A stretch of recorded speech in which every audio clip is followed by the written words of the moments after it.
한 젊은 피아니스트가 처음으로 단독 공연을 열었습니다. 아주 숙련된 그의 손가락을 통해서 정말 아름다운 음악이 흘러나왔습니다. 모든 청중들이 그 음악에 매료되어졌습니다. 연주가 끝나자 다 기립박수를 하면서 환호성을 지릅니다. 그러나 맨 앞줄에 앉아있는 한 노인만이 그냥 그대로 앉아있는 겁니다.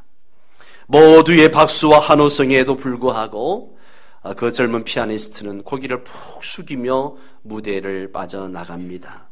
무대 감독이 오늘 연주 대성공이라고 막 칭찬을 합니다. 그래도 이 젊은 피아니스트는 아닙니다. 전 잘하지 못했습니다. 완전히 실패한 연주자입니다.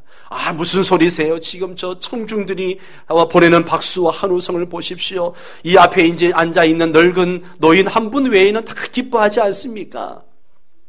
그러자 이 피아니스트가 바로 그분이 저의 스승이십니다. 이 젊은 피아니스트가 갈망했던 것이 무엇이었을까요? 바로 스승의 인정과 칭찬을 듣는 것, 누구보다 바라고 원했을 것입니다.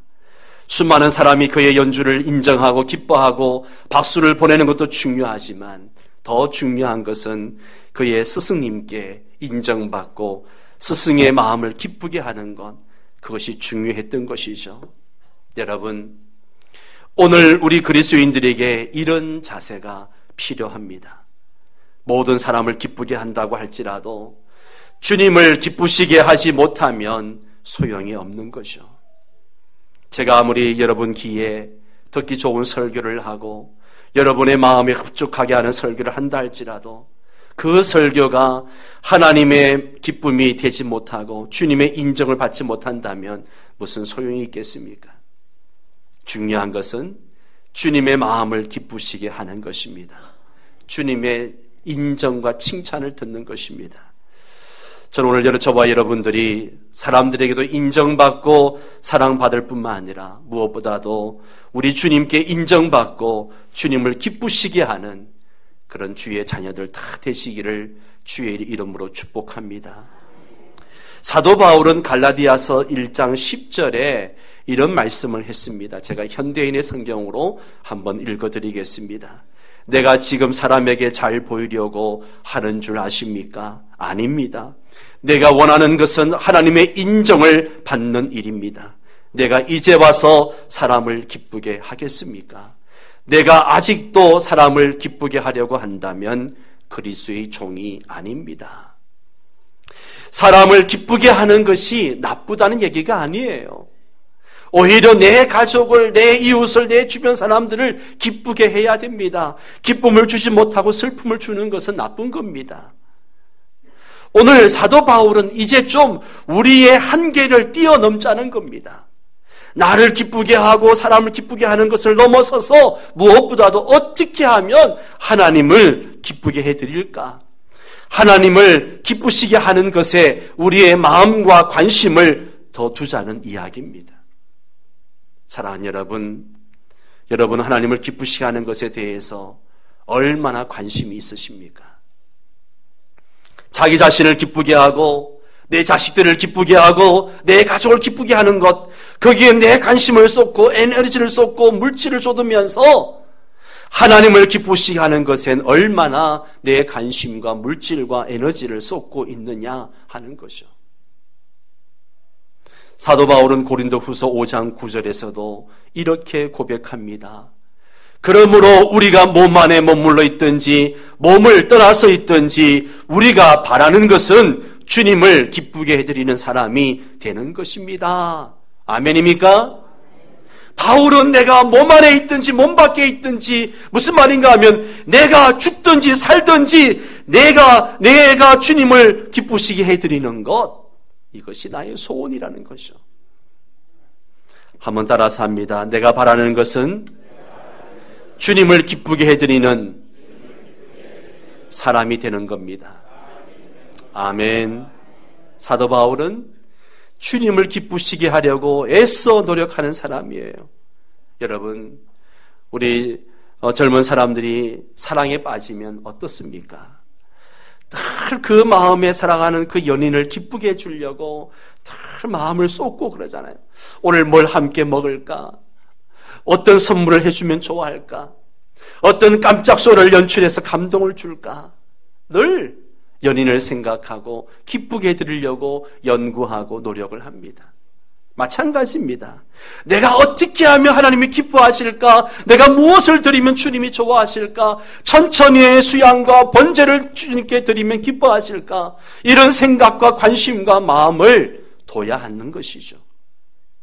여러분, 사도 바울은 평생 결혼하지 않고 혼자 살았습니다. 왜 독신으로 살았을까요? 키도 작고 못생겨서 혼자 살았을까요? 여자에게 한번 차였던 그 상처가 있어서 혼자 살았을까요? 아닙니다. 주님을 너무 사랑한 나머지 주님께 드려야 할 사랑이 사람에게 나눠지는 게 아깝고 주님을 기쁘시게 할 시간과 에너지가 사람을 기쁘게 하는 일에 나누어지는 것이 안타까워서 스스로 결혼을 포기한 것이죠. 한마디로 뭡니까? 오직 주님을 기쁘시게 드리고 싶어서 독신으로 산 겁니다. 그렇다고 다 독신으로 살라는 말 아닙니다. 우리는 결혼을 해도 주님을 기쁘시게 하기 위해서. 아멘입니까? 결혼을 안 하고 혼자 사는 것도 내 마음대로 살고 싶어서가 아니라 주님을 기쁘시게 하기 위해서. 아멘? 예, 그렇습니다. 그러나 여러분, 오늘 많은 크리스찬들이 주님을 기쁘시게가 아니라 자기를 기쁘게 하는 일에 너무 매여 있어가지고 하나님을 기쁘시게 하는 일에 마음도 시간도 에너지도 물질도 쏟지 않으려고 합니다. 주님을 기쁘시게 하지 못해서 안타까워하기는커녕 주님을 별로 기쁘게 한 것도 없으면서 내가 이 정도 하면 됐지, 이 정도면 충분하다, 그렇게 생각하는 거예요. 사랑하는 여러분, 주님을 기쁘시게 하는 일에 힘쓰시기를 바랍니다. 에베소서 5장 10절 말씀에 보면 주님을 기쁘시게 할 일이 무엇인지 살펴보라 그랬습니다. 주님을 기쁘시게 하는 일이 무엇인지 살펴봐라. 데살로니가전서 4장 10절에도 그러므로 형제 자매 여러분은 어떻게 살아야 하나님을 기쁘게 해드릴 수 있는지 우리에게서 배웠고 또 배운 대로 살고 있습니다. 그러니 앞으로 더욱더 그렇게 살아가십시오 그랬습니다. 또 에베소 4장 30절에도 하나님의 성령을 슬프게 하지 마십시오 그랬습니다. 오늘 우리가 하나님을 기쁘시게 할 수도 있고 하나님을 슬프게도 할 수 있습니다. 그러면 우리가 어떻게 하면 하나님을 기쁘시게 할 수 있을까? 지난 시간에 그 첫 번째로 무엇을 회복해야 된다? 예배를 회복해야 된다 그랬습니다. 무너진 예배를 회복할 때 다시금 하나님의 기쁨이 될 수가 있습니다. 이스라엘 사람들은 하나님을 예배하도록 지음을 받았고 선택을 받았는데 하나님을 예배하지 않고 무엇을 예배하고 섬겼습니까? 바알 우상을 섬기고 숭배했습니다. 이것이 이스라엘이 하나님의 기쁨이 되지 못하는 이유였습니다. 예배가 무너져버리니까 그토록 하나님의 기쁨이요 자랑이었던 이스라엘 백성들이 하나님의 기쁨이 되지 못하는 거예요. 사랑하는 여러분, 예배가 무너지면 하나님의 기쁨이 될 수 없습니다. 우리의 예배를 점검하고 그래서 늘 예배를 회복해야 합니다. 그래야 주님의 기쁨이 될 수 있는 겁니다. 여기까지가 지난주에 함께 나눴던 이야기죠. 두 번째로 어떻게 하면 하나님의 기쁨이 될 수 있을까? 바로 거룩을 회복해야 합니다. 따라서 합니다. 거룩을 회복하자. 그렇습니다. 거룩을 회복해야 돼요. 오늘 이스라엘 백성들은 왜 하나님이 그토록 기뻐하시는 자리에서 하나님께 버림받을 만큼 그렇게 무너진 신앙이 되었는가? 바로 타락했기 때문에 그렇습니다. 거룩을 잃어버린 거예요. 거룩을 잃어버린 거예요. 우린 그렇게 생각합니다. 내가 다른 것 다 지키고 있는데, 다른 것은 다 잘하고 있는데 거룩만 거룩만 잃어버렸다. 그러나 하나님은 말씀하십니다. 거룩을 잃어버렸느냐? 그러면 너는 다 잃어버린 거다. 여러분, 여기에 컵에 물이 가득 담겨 있습니다. 아침부터 죄송하지만 여기 컵 안에 똥물을 그냥 작은 한 방울 떨어뜨려, 두 방울도 아니야, 한 방울 마실 뿐. 99.99%가 생수인데 안 마셔요? 예. 바로 이겁니다. 거룩을 잃어버렸다는 것은요, 오늘 우리를 결정적으로 쓰임받지 못하게 만들고 우리를 결정적으로 주님의 기쁨이 되지 못하게 만드는 거예요. 그러므로 여러분, 우리 삶의 거룩을 회복해야 우리 주님의 기쁨이 될 수가 있습니다. 이스라엘 백성들이 예배가 무너지고 예배가 타락하고 나니까 그 결과물이 무엇이냐? 결과물이 무엇이냐? 예배 타락이 곧 삶의 타락으로, 거룩의 상실로 이어지더라는 겁니다. 이건요, 지극히 당연한 겁니다. 여러분, 오늘 성도에게 있어서 예배는 삶이요, 예배는 전부이기 때문에 그렇습니다. 예배 따로 삶 따로 아닙니다. 예배를 빼놓고 성도의 삶을 말할 수가 없는 거예요. 그러므로 예배가 무너지면 신앙이 무너지고 그 삶이 무너질 수밖에 없는 겁니다. 오늘 호세아 9장 1절에서 8절까지는 예배가 무너져버린 이스라엘 백성들의 모습을 쭉 기록해 놓고 있는 장면입니다. 그러다가 9절에 와서 예배가 무너진 이스라엘 백성들의 모습을 한마디로 묘사해 주고 있는데요. 우리 호세아 9장 9절을 같이 한번 읽을까요? 그들은 기브아의 시대와 같이 심히 부패한지라 여호와께서 그 악을 기억하시고 그 죄를 벌하시리라. 아멘. 그들은 기브아 시대와 같이 심히 부패했다. 심히 부패했다는 말은 타락했다는 말입니다.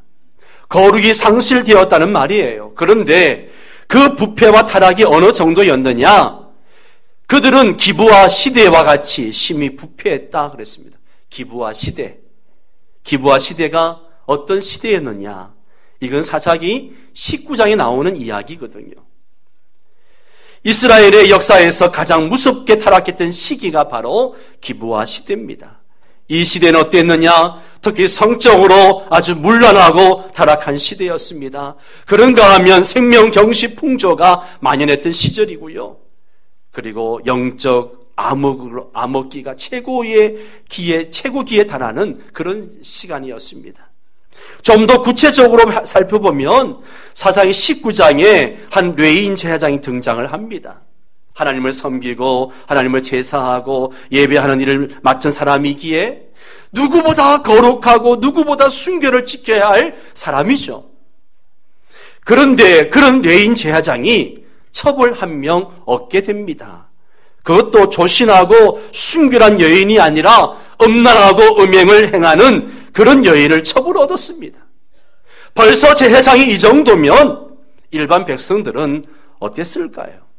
여러분, 이 목사라는 자리는요, 넘어지고 싶다가도 사람들 때문에, 그 눈 때문에 못 넘어지는 거예요. 지나가다가 포장마차가 보여서 포장마차에 들어가서 콩국 한 그릇 사 먹고 싶어도 못 사 먹는 거예요. 왜요? 아이고, 어떤 성도 지나가다 우리 목사님 포장마차 앉아서 소주 마시고 있는 거 같네? 이런 오해 받을까봐. 예. 제가 음료수를 마실 때 사코를 좋아하거든요. 사콜이 뭔지 아세요? 사이다 콜라를 섞어 놓는 거예요. 이게 얼마 맛있다고요, 이게요. 예. 근데 이게요, 섞어 놓으면요, 색깔이 참 이상합니다. 여기 아주 오묘합니다. 뭐 같아요? 꼭 맥주 같아요. 예. 그래서 사콜을 먹을 때는 제가 늘 얘기해요. 저 사콜입니다. 사콜 마십니다. 이게 왜요? 우리 목사님 식당에 앉아가지고 맥주 마시더라 그러면요, 골치 아프잖아요. 예. 여러분, 사람의 눈 때문이라도 넘어지고 싶어도 넘어지지 못하는 게 제사장의 지위인데 이 레위인 제사장이 첩을 얻은 거예요. 그런데 이 첩이 본래 행실이 좋지 않던 여자다 보니까 결혼했으면 과거는 다 잊어버리고 잘 살아야 하잖아요. 그런데 개버릇 남 못 준다고 또 다른 남자랑 그냥 바람이 난 겁니다. 여러분, 이게 그 시대의 대표적인 모습이었습니다. 그래서 이 레위 제사장이 바람나서 친정집에 가 있는 첩을 데려오기 위해서 첩의 고향인 유다 베들레헴으로 갑니다. 가서 그 첩을 데리고 오다가 그만 날이 저물어 버려요. 그러니 노숙은 할 수 없고 하니까 베냐민 지파에 속한 기브아라는 곳에 한 집에 들어가서 유숙을 하게 됩니다. 그런데 그 밤에 그 동네 불량배들이 찾아와가지고 막 행패를 부리면서 그 집주인에게 협박을 합니다. 오늘 너희 집에 들어온 사람을 내놓아라. 우리가 그와 상관을 하겠다. 그와 상관을 하겠다. 무슨 말이에요? 그와 동성연애를 하겠다는 겁니다. 그 시대의 동성연애가 판을 치고 있었다는 겁니다. 그러자 이 레위인이 자기 때문에 계속 불량배들이 집주인을 협박하고 괴롭히니까 어쩔 수 없이 자기 대신 첩을 불량배들에게 내어줍니다. 나 대신 농락하라고. 불량배들이 밤새도록 그 여자를 농락하다가 그만 그 여자가 죽고 맙니다. 자신들의 욕망의 충족을 위해서라면 한 생명이 죽어 나빠지는데도 개의치 않는 게 그 시대 사람들이었어요. 오직 내 욕망과 정욕만 채우면 되는 겁니다. 이처럼 그 시대 사람들은 생명보다도 자기 욕망을 채우는 게 더 중요했습니다. 이게 기브아 시대였습니다. 이미 윤리와 도덕이란 구시대적 유물이 되어버린 거죠. 오직 자기들의 욕구 충족, 자기 만족, 자기 기쁨, 자기 이익, 이게 전부입니다. 그래서 사람들의 생명까지도 우습게 여기는 거죠. 이게 돈이 되고 내게 이익이 되면 윤리고 도덕이고 상관이 없습니다. 내 욕망을 채울 수만 있다면 그게 부끄럽고 수치로운 줄도 모르는 거죠.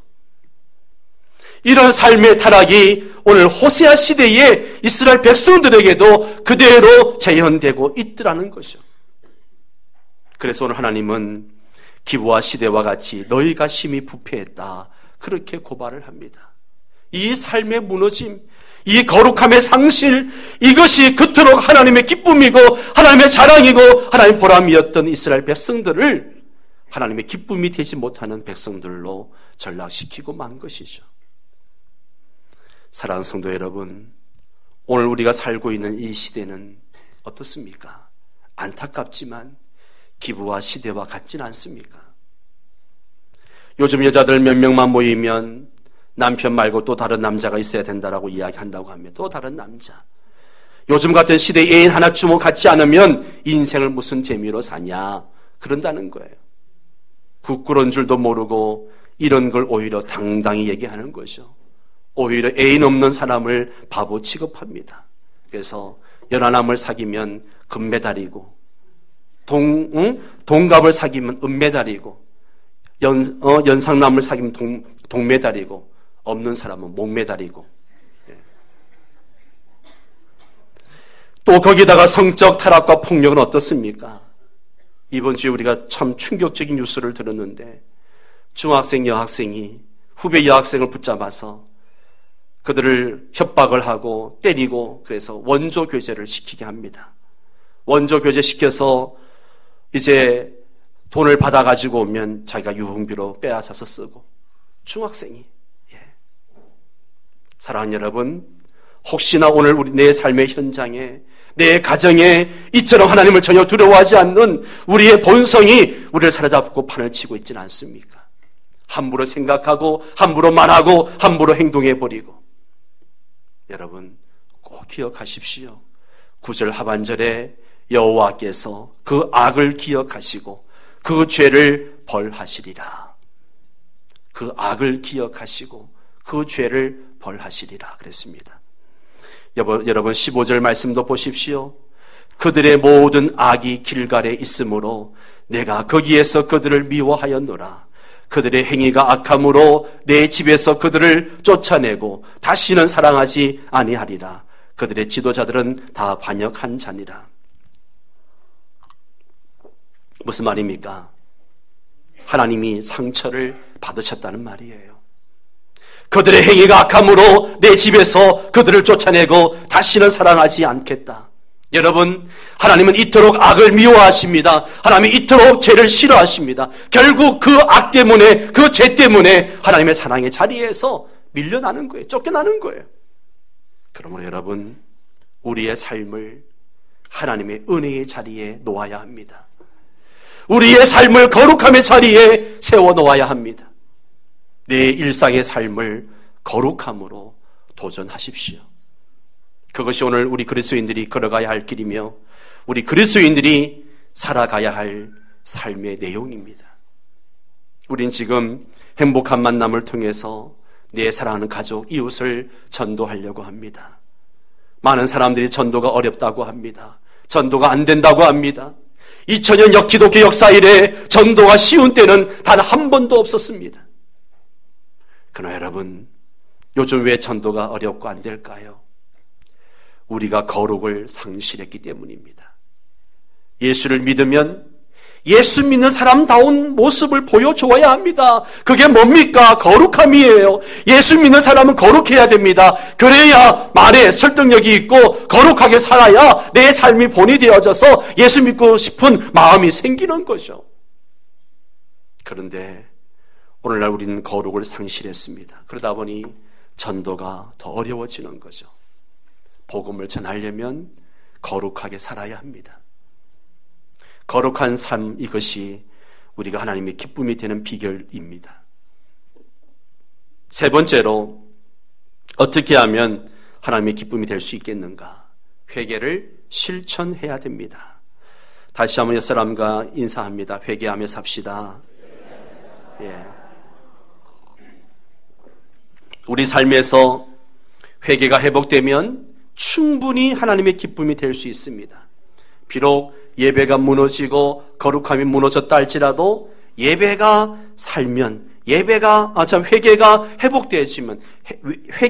회복되어지면 우리는 다시 하나님의 기쁨이 될 수 있어요. 아멘입니까?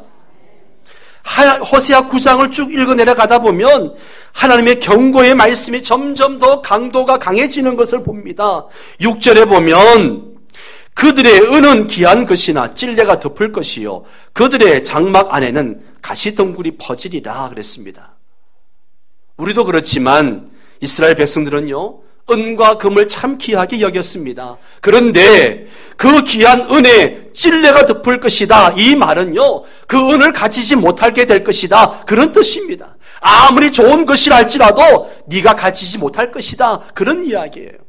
또 그들의 장막 안에 가시덩굴이 퍼지리라. 여러분, 장막이 무엇입니까? 장막은 사람의 편히 쉴 수 있는 인생의 가장 기본적인 보금자리입니다. 그런데 그곳에 가시덩굴이 퍼지리라 뭐예요? 안식과 평안을 누리지 못하게 된다는 그런 뜻입니다. 그런가 하면 12절을 보시면 혹 그들이 자식을 기를지라도 내가 그 자식을 없이하여 한 사람도 남기지 아니할 것이라. 내가 그들을 떠나는 때에는 그들에게 화가 미치리로다.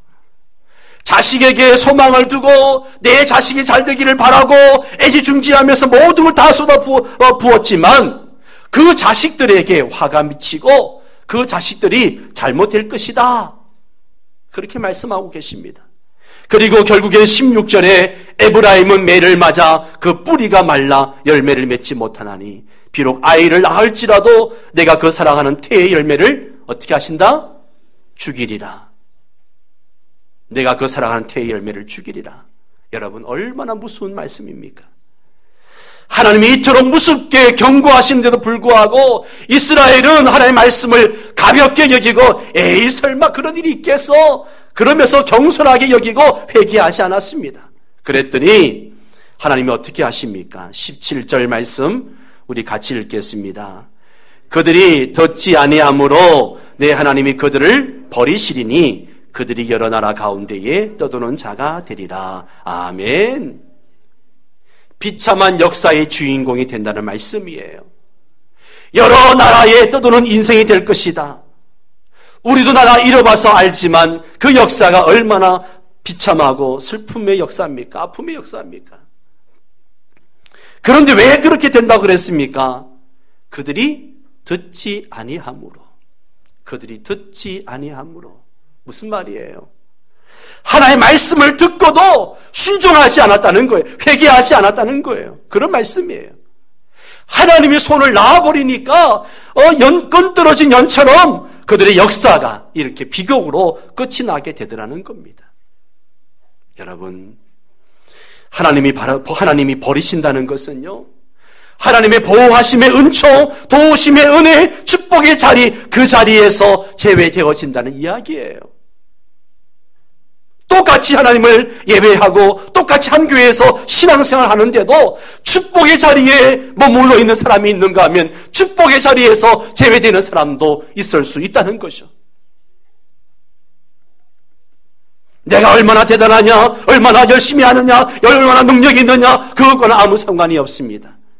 하나님의 기쁨이 되느냐 안 되느냐 여기에 달려 있습니다. 나의 공로, 나의 자랑, 나의 업적 이런 게 무슨 문제가 있겠습니까? 하나님 편에서 볼 때에 나의 기쁨이 되느냐 나의 기쁨이 안 되느냐 이게 문제죠. 종교인으로 살면 하나님의 기쁨이 될 수가 없습니다. 여러분, 하나님이 주시는 복과 은혜를 지키지 못하는 것, 이건 분명 비극이지 않습니까? 이것이 미련한 자들의 고집이요 회개하지 않는 자들의 결국이라는 것입니다. 회개를 잊어버린 인생은 결국 슬픈 역사의 주인공이 되고 마는 거죠. 여러분, 하나님 앞에 회개할 줄 아는 그런 여러분 되시기를 바랍니다. 오늘날 이 시대의 그리스도인들이 잊어버린 것이 회개입니다. 회개. 성경 지식이 있고 신앙생활도 세련되게 한다 할지라도 회개가 없다면 소용이 없습니다. 다윗을 보니까 성경에 내 마음에 합한 사람이라 그렇게 이야기합니다. 무슨 이야기예요? 하나님의 기쁨이었다는 얘기죠. 하나님의 기쁨이었다는 거예요. 다윗이 하나님 앞에서 완벽한 사람이라서, 죄가 없는 사람이라서 기쁨이었을까요? 아니에요. 다윗은 우리보다 더 악한 죄를 지었고 나쁜 죄를 많이 지었습니다. 다윗이 하나님의 기쁨이 될 수 있었던 것은 회개할 줄 아는 사람이었습니다. 잘못했을 때, 죄를 지었을 때 침상이 적도록 눈물로 회개했던 사람이었습니다. 사랑 여러분, 회개를 사랑하시기 바랍니다. 옆 사람에게 회개를 사랑합시다.